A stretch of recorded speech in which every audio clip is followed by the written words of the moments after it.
Hello बच्चों। आज हम अपना एक नया चैप्टर परमाणु की संरचना चैप्टर 4 जो हमारा क्लास 9 से उसको स्टार्ट करने वाले हैं।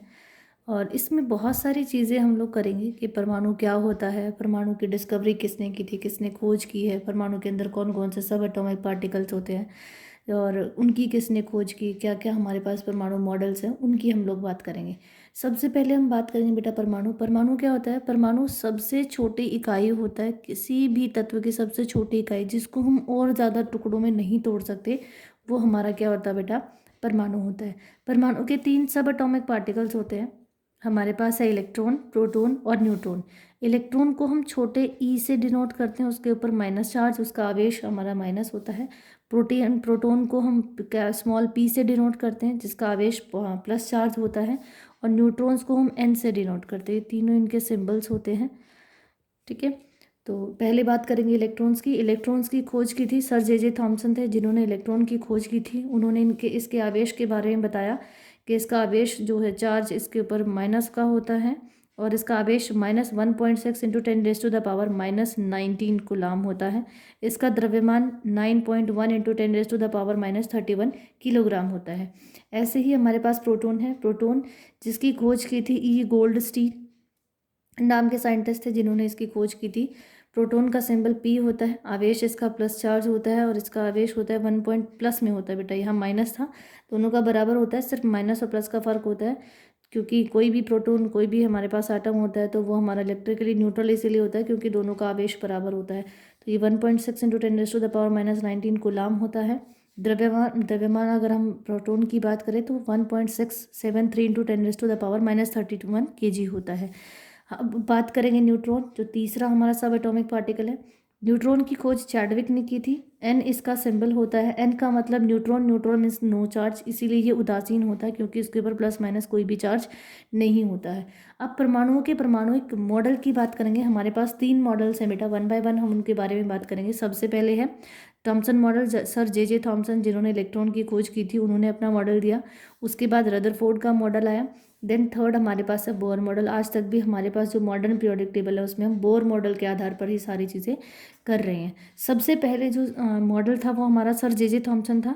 सर जे जो थॉमसन थे, उन्होंने अपने मॉडल को बेटा जो कटा हुआ तरबूज का पीस होता है उससे इन्होंने अपने मॉडल को कंपेयर किया और उन्होंने कहा कि जो जैसे तरबूज के अंदर काले रंग के बीज अंदर धसे होते हैं और लाल गुद्दा बाहर होता है, वैसे ही इन्होंने कहा कि कोई भी जो परमाणु होता है उसके अंदर माइनस चार्ज होता है, जो नेगेटिव चार्ज है वो अंदर होता है और बाहर जो लाल गुद्दा है उसको इन्होंने कहा कि ये प्लस चार्ज धनावेशित है। इलेक्ट्रॉन को इन्होंने कहा कि ये अंदर धसे हुए हैं काले बीज की तरह और बाहर इन्होंने धनावेशित चार्ज को बताया। लेकिन बाद में जब रदरफोर्ड ने अपना मॉडल दिया तो उन्होंने सिरे से ही इस बात को खारिज किया कि ऐसा नहीं होता है। इलेक्ट्रॉन, प्रोटॉन, न्यूट्रॉन तो होते हैं लेकिन इलेक्ट्रॉन अंदर नहीं होते। रदरफोर्ड ने जो मॉडल था थॉमसन मॉडल, इसको एक्सपेरिमेंटली कहीं पर भी प्रूव नहीं किया गया था।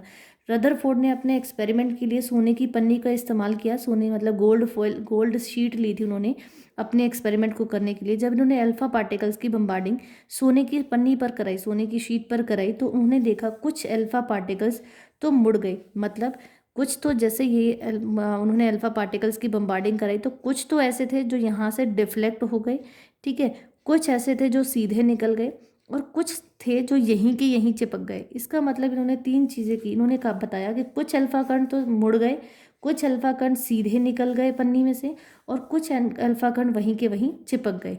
इन तीनों के आधार पर इन्होंने 3 निष्कर्ष निकाले, 3-4 अपने निष्कर्ष निकाले, जिसमें इन्होंने कहा कि परमाणु के भीतर का, इन्होंने बताया क्योंकि बहुत सारे पार्टिकल्स ऐसे थे जो सीधे निकल गए, तो इन्होंने कहा कि परमाणु के भीतर का अधिकांश भाग, अधिकतर ही भाग जो होता है वो खाली होता है, इसीलिए जो पार्टिकल्स थे वो सीधे निकल गए। फिर उन्होंने कहा कि परमाणु के बीच धनावेशित गोला होता है। इन्होंने कहा कि कोई भी परमाणु है तो उसके बीच में एक धनावेशित मतलब क्या होता है, एक प्लस चार्ज होता है। क्या होता है? प्लस चार्ज होता है। प्लस चार्ज का गोला होता है जिसको इन्होंने नाम दिया नाभिक का। इन्होंने कहा कि ये नाभिक होता है जहाँ पर सारा का सारा प्लस चार्ज केंद्रित होता है।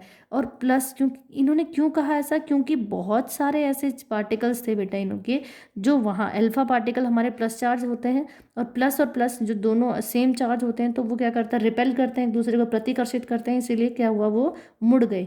तो इन्होंने इसके आधार पर कहा कि बीच में एक धनावेशित गोला होता है जिसको इन्होंने नाम दिया नाभिक का, क्योंकि इन्होंने देखा कि 12,000 में से एक कण, हर 12,000 में से एक कण क्या हो रहा था, वो मुड़कर वापस आ रहा था।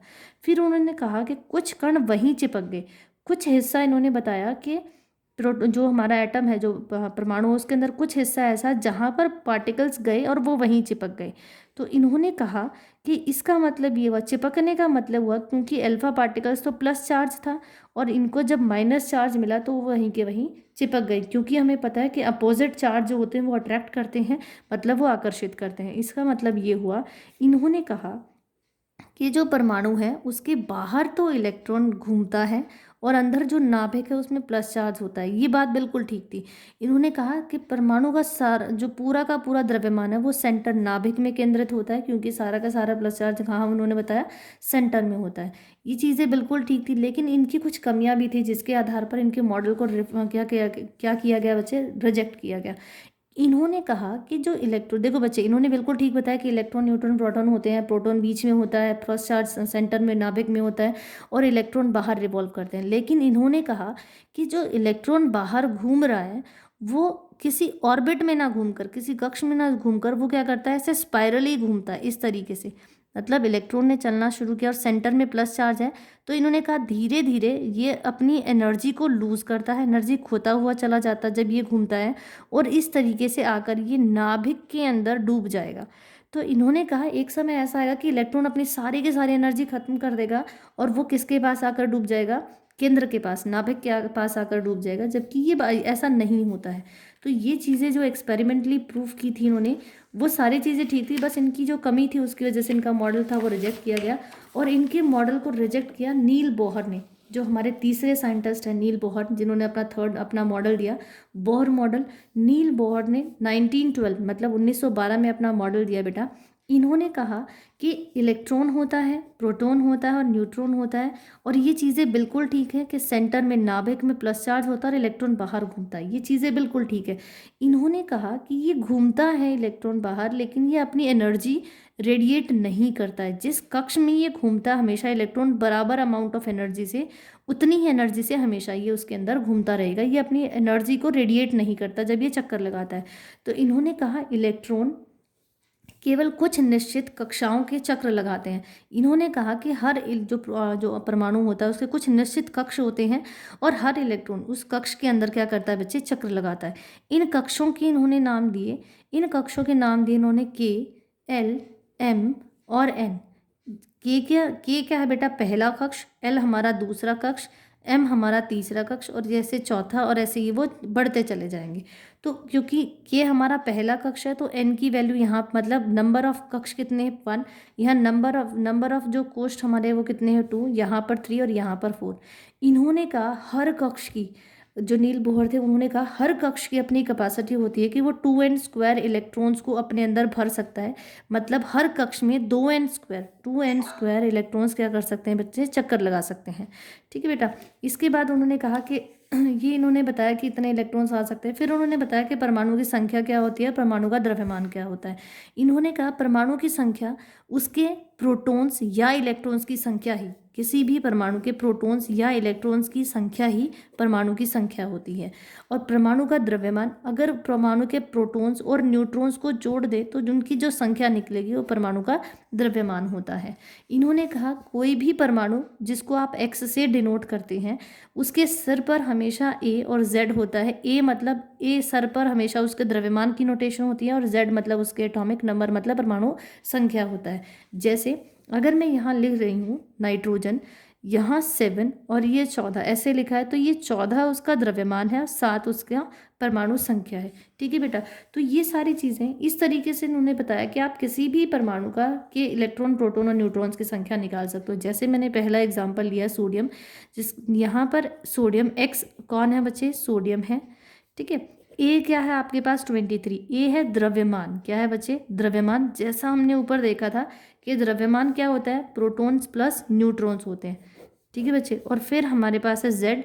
जेड क्या होता है? संख्या होती है, परमाणु की संख्या है जेड, और वो हमारे पास 11 है। संख्या, परमाणु संख्या प्रोटॉन्स या इलेक्ट्रॉन्स की क्या होती है, संख्या बराबर होती है। तो यहाँ पर प्रोटॉन्स, यहाँ हमें 11 से पता चला कि प्रोटॉन्स की संख्या है 11। अगर मैं इस इक्वेशन 1 में देखूँ तो 23 इज इक्वल टू आपके पास p प्लस एन था, p के नंबर हमने निकाल लिए 11, तो यहाँ 11 रखेंगे और ये 23, तो आपके पास न्यूट्रॉन्स निकल जाएंगे बच्चे 23 माइनस 11 मतलब 12, तो n की संख्या आपके पास निकल गई 12।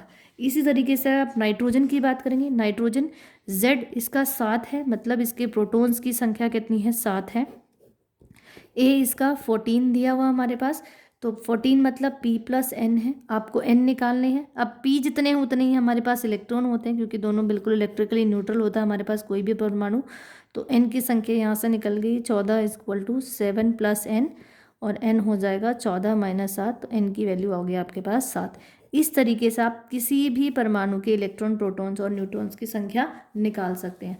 हम नील बोहर के मॉडल की बात कर रहे थे बेटा। नील बोहर ने हमें बताया कि हर एक जो परमाणु है उसके कुछ कक्ष होते हैं, KLMN उसके कक्ष होते हैं, और वो अपने अंदर 2n² इलेक्ट्रॉन्स को अपने अंदर भर सकते हैं, ठीक है बेटा। और इसी के आधार पर उन्होंने कुछ कंसेप्ट दिए। सबसे पहले हम बात कर रहे हैं संयोजकता की। संयोजकता के लिए उन्होंने बताया बेटा कि KLMN हमारे पास कक्ष होते हैं और 2n² इलेक्ट्रॉन्स को भर सकते हैं। देखो बच्चे, K, L, M और N, ये पहला कक्ष, ये दूसरा, ये तीसरा, ये चौथा। हर एक इलेक्ट्रॉन अपने अंदर 2n² इलेक्ट्रॉन्स को भर सकता है।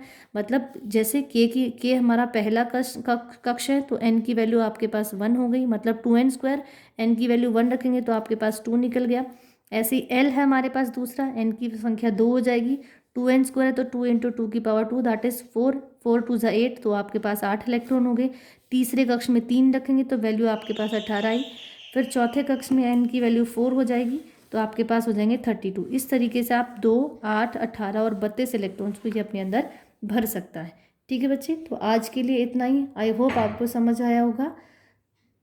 Thank you.